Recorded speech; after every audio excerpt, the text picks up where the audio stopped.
He was a legendary St. Louis con man with at least 8 felony convictions. He has been a career criminal for the last 40 years. He controlled a multi-million-dollar real estate empire and allegedly defrauded St. Louis residents out of $500,000 more than a quarter century ago. He's exactly the type of person that we don't want to have on the streets. But what made Malcolm Aldrich so unusual is the way he conducted business. It's unconscionable. He owed his ex-wife Victoria more than $1 million in child support. It feels like being emotionally and economically raped. And he rented condemned apartments as he and his business partners lived in this $1 million home in Chesterfield.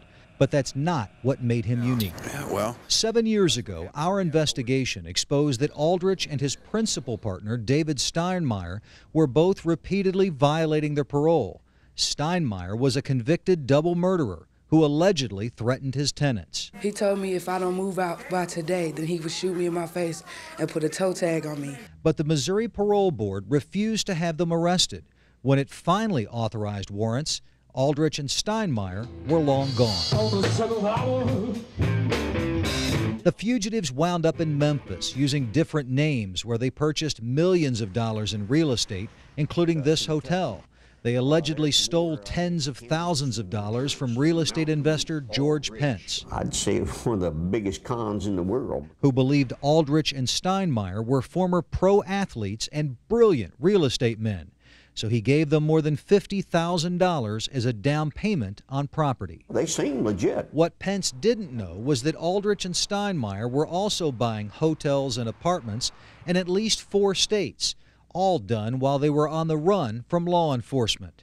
During his time on the run, Aldrich and his partners cracked a deal with Missouri Attorney General Jay Nixon that required them to pay damages and stop conducting business in St. Louis, a deal they signed at a secret location, allowing them to remain fugitives. When Pence discovered the men were wanted by law enforcement, he set up their arrest at this Memphis bar in June 2003. I think they deserve it. 2 years later, Aldrich was released on parole.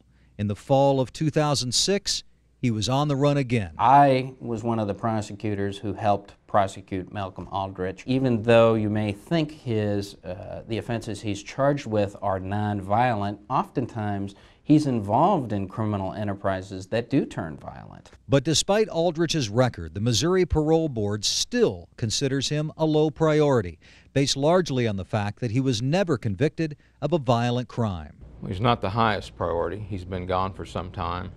He's also not the violent type of person who, by our own procedure, goes to the top of the list. Fugitive unit certainly wouldn't ignore him, though.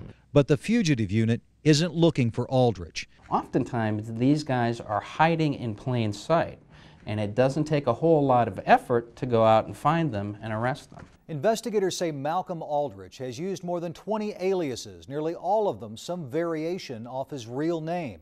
Today, several sources told me he's back in St. Louis, once again managing real estate. Craig Cheatham, News 4 Investigates.